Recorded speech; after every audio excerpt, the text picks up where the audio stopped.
Hello everyone and welcome to another episode of Generative Geek. Today we are going to build a video segmenter which will take a big video, which will take basically a YouTube URL and give you smaller segments which can be crafted into shorts for your YouTube channel automatically. It is going to find all the interesting segments from the video and give you the shorts, right? Behind the scenes, this is what is going to happen. You will not write a single line of code for this, but this is what is happening behind the scenes. We'll take a YouTube video URL. The code will then, the component will download the video and the transcript, and then using LangChain and OpenAI, for which again you don't have to write any code. You have to provide your OpenAI API key though. It will find interesting topics and segments by making a call to GPT-4o. Then when it has those segments, those interesting segments which can be considered as independent viral segments, it will use FFmpeg to generate those clips and give you the clips. To show you, this is the video we worked with. This is the longish video we worked with, an hour-long video conversation of Paul Graham. Thank you for coming this morning. If you look at it, right. This is like an hour-long conversation, right? And when we gave it to this solution, it generated all these clips for us, from 000 to 14, which basically means 15 clips. This is a 5-minute long clip. If YC had caught him early, we could have helped. Maybe that was maybe that. And this is, I don't know what the context is, but what you can also do is it will even give you segments.labels. And if I look at the 13th or the 14th file that we were running, it is advised for aspiring founders, right? So this is these are the outputs we are going to generate without writing a single line of code. So let's just get started. So I'm in a blank folder now. This is where I'm going to do all of my installations, and the entire demo is going to be, based out of this directory. This is a blank directory. As you can see, there's no file here. Now what I'll do is I'll go out and create an environment, right? So Command-Shift-P on a Mac, and you get this menu item where, because I have recently used create environment. If you don't see this, just type create environment and you should be able to find this menu item, right? So we pick create environment. I'll create a virtual N. So create VN, and let's go with 312.3. If this doesn't work, like I told you in my previous Langflow video, there were some challenges I faced last time. And if this doesn't work, then we'll go back and install 310, right? So now that the environment is created, let's have a requirements.txt. And the way to do it is, if you look at it, I'll just open Langflow GitHub page here. And when you go to the Langflow GitHub page, it says that, hey, the way to get started is you first install Python pip install Langflow, right? So I'm doing that. But what we need to do is we need to do like a I want to get started with the pre-release version, because I find pre-release to be much better candidate for all demos and all kind of builds. So we'll go here and I'll say Python pip install Langflow. Now this is a heavy installation in the sense it has a lot of dependencies, and I'm going to go out and install all of those dependencies. If you can look at the screen, right from Kubernetes to psycopg, tick token, it has like tons of dependencies. So let it install. Once the installation is done, and I have not done anything special, I just went to this page, which is the GitHub page of Langflow, and took the pre-release documentation, the pre-release installation instruction, and just copy pasted it, right? So, and once this is done, I'm going to again come back here and just do Langflow run, so let it happen. I'll pause the video till the installation is all complete, and once the installation is complete, we'll then get started from there. So the installation is now complete, and as you can see, this was really a heavy install. Look at the dependencies, right? It just goes on, and it has a lot of things, right? A lot of things. So what I feel what they are doing is, with Langflow, they're like, hey, whatever new component gets built there, if it is part of the pre-release or the stable release, those dependencies will also get installed. And probably that's what you need if you want to have like a drag and drop kind of a setup. You need all those dependencies, right? So I'll just, now that this is done, what we'll do is we'll type Langflow run and see what happens, right? Last time when I was doing this, there was some issue with 312. Let's just see if this works or not. If this doesn't work for whatever reason, then okay, it seems like it is working now. So it says Langflow, it's starting Langflow. When Langflow gets started, there's a web server within it, and that'll also fire, and you will see that this okay. So it says a completely empty my collection page has come up, and it's completely empty because this is the first time we are starting out, right? And you can now do a new project. If you just do a new project, it gives you various options of what you want to build. As you saw in the last video where we built a RAG application, we used ChromaDB and all that. We started with a blank flow, right? So today what I'm going to do is, I'm not going to start with a blank flow. I would rather just go to the store, right? So what we want to do is, for our thing, we just want to explore the store, and it says I don't have a key, right? And the way to do a key is where and if you look at it, right, it's showing me the store, but I'll not be able to add anything from the store, right? So the store is basically where anyone can build their components and add it to the store, and maybe at some point in future this will become a paid thing. I don't know what their plan is. But the store has a really lot of good things available, right? So what we'll do is we need to get the key, and if we need a key, what happens is we need to go to langflow.store. So I'll click this link. It should take me to langflow.store, and this is where you need to sign up. Use whatever way you have, like I'm just going to pause this, sign in, and then come back to the store. So I am signed in now, and once you are signed in, go to this settings icon, right? So I'll go to the settings icon, and you will see a API key. I'll press the API key, and I have already I already have a key. But let's say if you don't have the key, you can always go out and generate a new key, right? So I have now generated a new key. I'll copy this key, and once you have copied the key, come back to your local Langflow, and here where it's asking you to put your store API key, just press that key and save, right? Just insert that key. Now that the key is available, let's go back to the store again, right? So what we did is, just a recap, we got the key from Langflow store, which is through the internet we got the key, and then we came to our regular local installation, and here we have inserted that key. So now this environment has access to the store, and this is how we'll install the necessary component that we want today. So now what we'll do is, we'll again go back to the store, right? So earlier we were getting an error message saying, hey, you cannot install this because you don't have the key. Now we have the key, but here in this specific build, I'm noticing I'm not able to search, right? So we'll deploy some sort of a brute force mechanism. What we'll do is, I know what I want, and let me just show you from the Langflow store what we want, right? So if you go to the Langflow store, langflow.store, and here now if you go back to the search, which does work here, just type YouTube, right? And when you click on YouTube, the component that we want is this one, YouTube Subclips generator by Misbah, right? This is the one I want. And the way to do it is, we'll come back here, and because we are not able to search, I'm just going to say, hey, sort it alphabetically. If you are able to search, what you should do is just type YouTube Subclips generator, and we will finally end up there. The way to do it is, I'm just going to do a brute force method. I'm listing everything alphabetically because it's not allowing me to search. And then once everything is done alphabetically, I'll just go to and there are a lot of, you can actually, once you have seen this demo, you can explore what all people have built. It's a fascinating, visualization. The way you are able to see what type of creativity people have explored with this, it's amazing, right? So now I'm here at YouTube Subclips generator. I'll just press on this plus button. If you look at the plus, it says install locally. So I just need to press this plus button. Once I do that, the flow is installed in my collection, right? So if I come here, I'll be able to see that, hey, there is a Subclips generator available.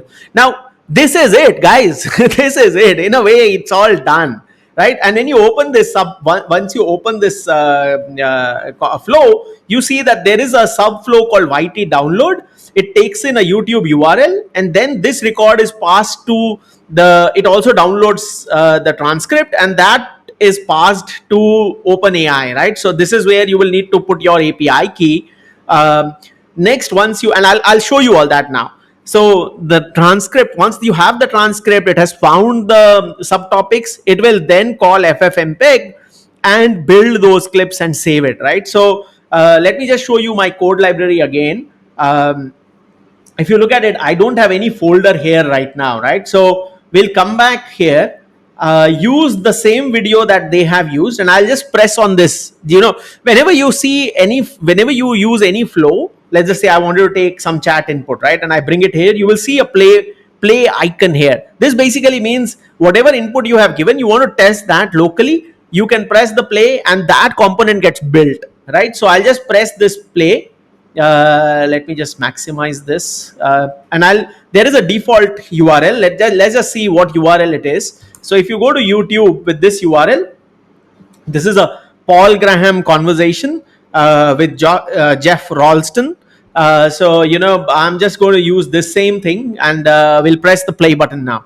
So when I press the play button, you see that something is happening, right? And I'll come back to my code window, and you see a new folder has come up called downloaded video, and it's starting to show that maybe there is some video coming up here. So what this is doing is, behind the scenes, it is downloading this, and it's all done, right? So if you just want to ever look at what is happening, what is the code, press on this component and you see the first icon which says code. Press on it and you can see what you can actually read through the code, that this is what it is doing. It's saying, hey, give me a YouTube URL. It first downloads the YouTube video, it downloads this, and it creates a downloaded underscore video. That was the file we had here, that's the folder we had here. And then it goes out, calls the YouTube transcript API and gets the transcript, right? And it then it returns a record. This record has a file name, the transcript, and the video title. It does not ever forward. So when it forwards this record to the next layer, it's not forwarding the video, it's just forwarding the transcript. That's what the code is telling us, right? So it's only forwarding. If you look at the record has transcript, which is this, right? So the transcript is this. It's what you get back from the YouTube transcript API, right? So this is what it is doing, right? So the first component is done. Now I'll get to the next component. So now what we are seeing is that this is a drag and drop flow. This flow is ready-made for us. We don't have to do anything, right? So but we should know what we are doing, right? What the flow is trying to do. So this YT download, it is, as we saw in the code, it is passing the transcript to this analyzed transcript. Now look, let's quickly look at the code here, right? So if you look at the code here, what it is, and this first part, which is build config, is largely about how the visual should look like, this visual, right? So what it should have an API key where the user can input some things and all that. So this is the name of the component, this is what it will ask for and all of that. Let's just come here, right? So if you look at it, it says, hey, it's defining an LLM and it's using GPT-4o, and then it has a prompt and it has the segment and video transcript. If you see my other video, right, what I have done is it is inspired by this very code that Misbah has written, and I've just taken it and helped you guys understand what is happening. But there we are doing it in a code way using LangChain. I'm not using Langflow, I'm using LangChain there, right? But it's very similar, almost similar to what Misbah has done here, right? So wonderful. Thank you so much, Misbah, for showing your creativity, building this component, making it available, this flow available to the public. Thank you so much. So now this is what this code is doing. We need to have our API key here, right? So I already have some variables, but because this is the new installation, it won't be able to see. So the way to do it is you can actually type your key here, right? Whatever is your key, you can type it here. Or you can come here, the good way is, if you're going to make more Langflow apps, come here, add a new variable. Maybe you can say, hey, OpenAI underscore API underscore key, and your type should be a credential, right? So, and whatever is the value of your key, paste it here. So I'm just going to bring my key and paste it here. The way you get your key is you need to go to platform.openai.com, and from there get your key. and copy your key and bring it here, right? So go to the dashboard. Once you are in the dashboard, you can see your API keys. The keys are now part of projects. So go to the project which has the key and just take this key, right? So I have the key somewhere. I'm just going to bring it here. I don't want to expose my key. So I'm going to pause the video and come back with the key. So I have created a new key and I have copied that key, and I'm now going to basically come back to my Langflow installation and paste this key here, right? So my key is now here. I'm going to save the variable. So this variable is now saved. So I could have done something like, pasted the key here itself. I'm not doing that. I have in fact instead created a variable and I'm going to use this variable, right? So now that the analyze transcript is done, I can run this individually, or now that we have seen the code and maybe we can see what is this record that it is passing forward, we can look at this and we come here. It seems like it's passing whatever it gets back from the LLM as a parsed content, the segments it's passing forward, right? So the segments here are largely these, right? It has a start time, end time, title, description, and duration. This is what it is forwarding to the video segmenter. And here you don't have to you don't need, it doesn't ask you for any input. If you look at the code, it says, hey, it segments the video and saves the segment data to disk. So what it is doing is it's first creating a folder called generated clips. If I come here, I don't have a folder called generated clips anywhere. And then it goes through the segments which are part of the record, right? So the record has segments. It goes through each record.segment and picks out the start time, end time, title, description, duration, and then it says, hey, the output file is generated clips. Within that there is a title, and it is then creating a name for the file. Then it calls, using subprocess, it calls FFmpeg to actually build that file, right? So what we'll do is we'll do the same thing.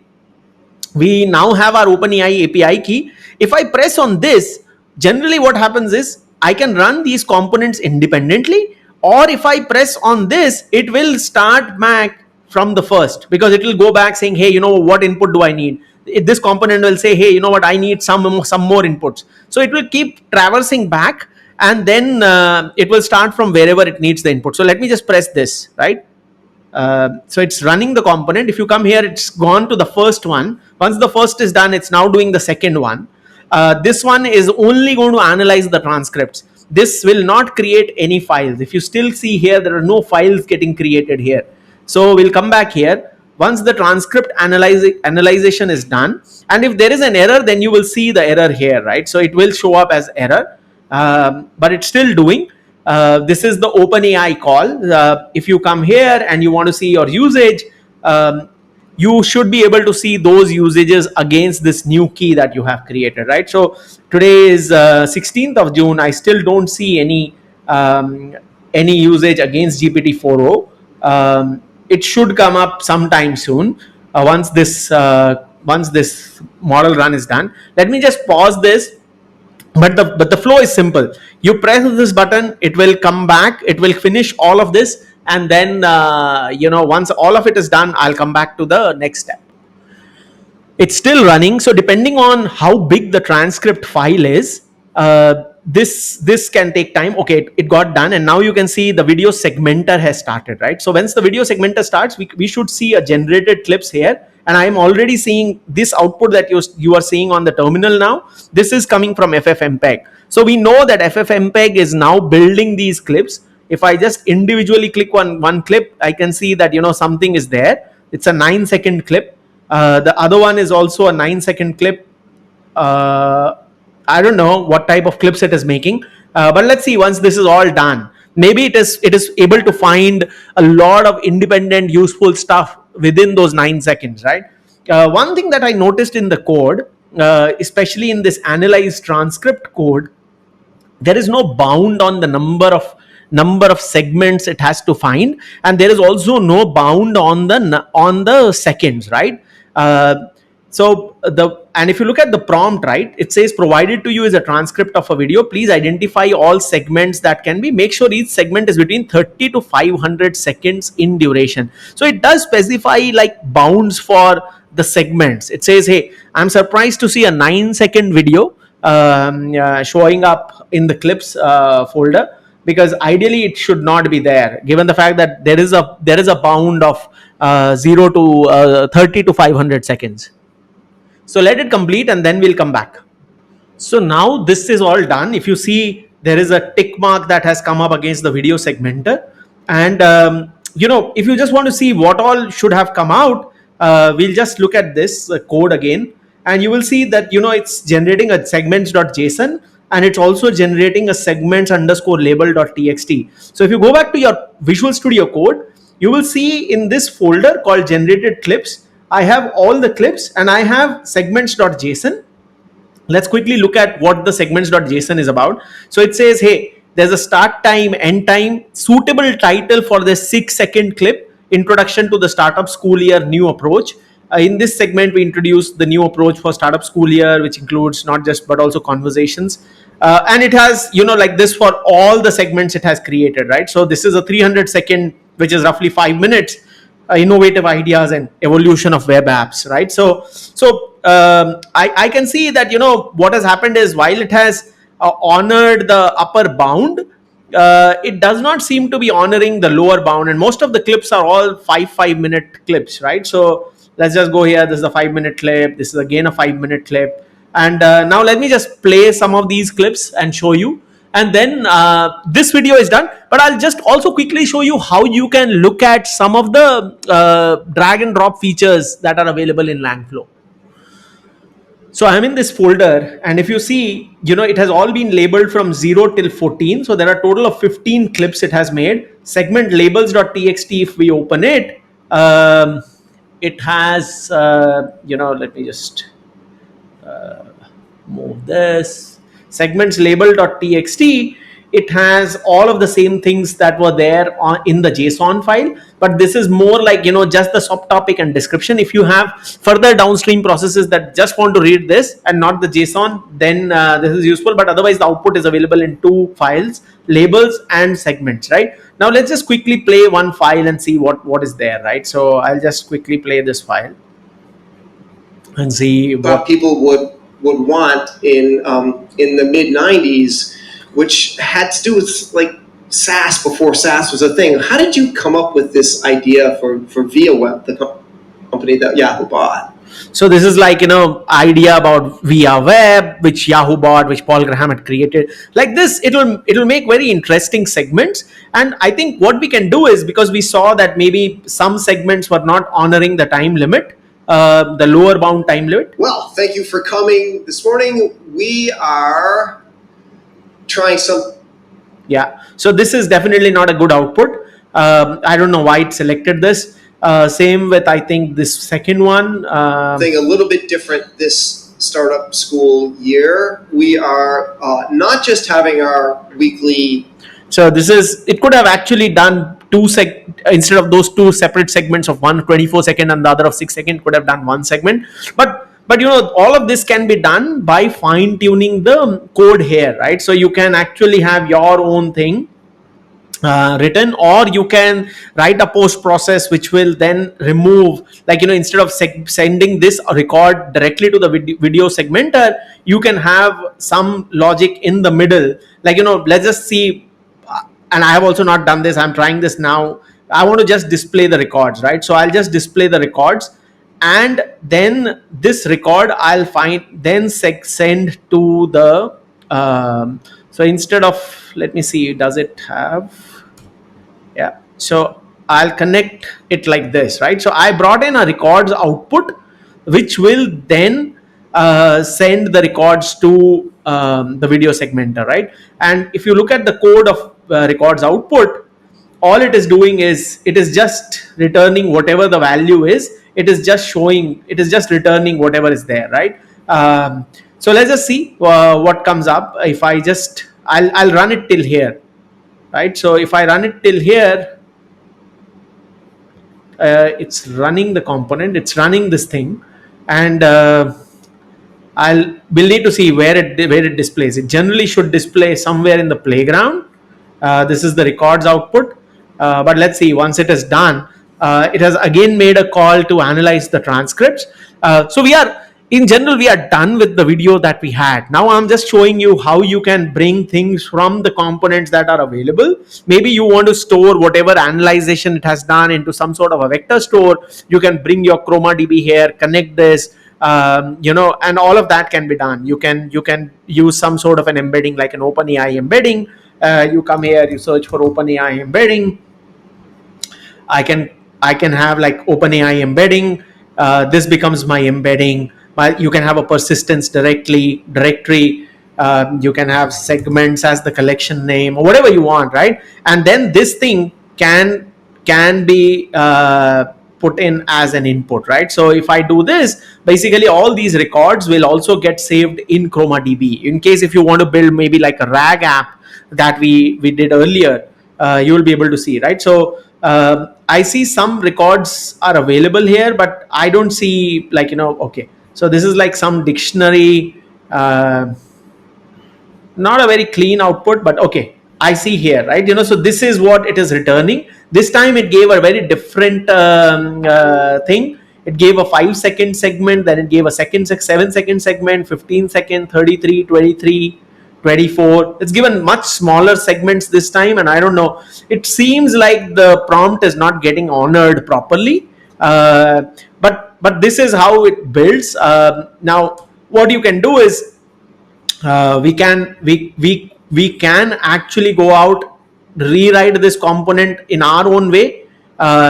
Instead of it analyzing the transcript, I can actually do my own input here. So I can bring in an input component like a prompt and build my own prompt, right? So that prompt will take whatever this record was coming in. So it will take this record and it will create a prompt, right? So that also can be done. I have already done a similar video in the other RAG application video. If you want to learn how to do that, do that.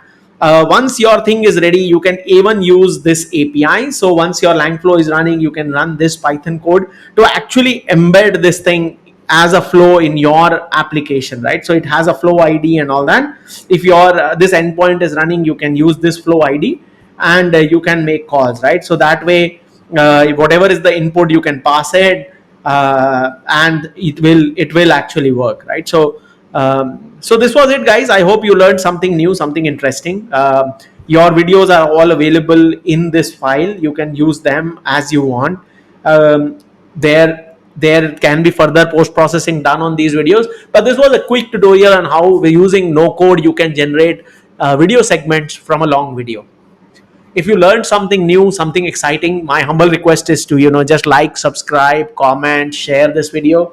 It really helps my channel and keeps me motivated to build more such videos for you. Thank you again, and thank you to Misbah who built this wonderful flow for us to make a video on. Thank you so much.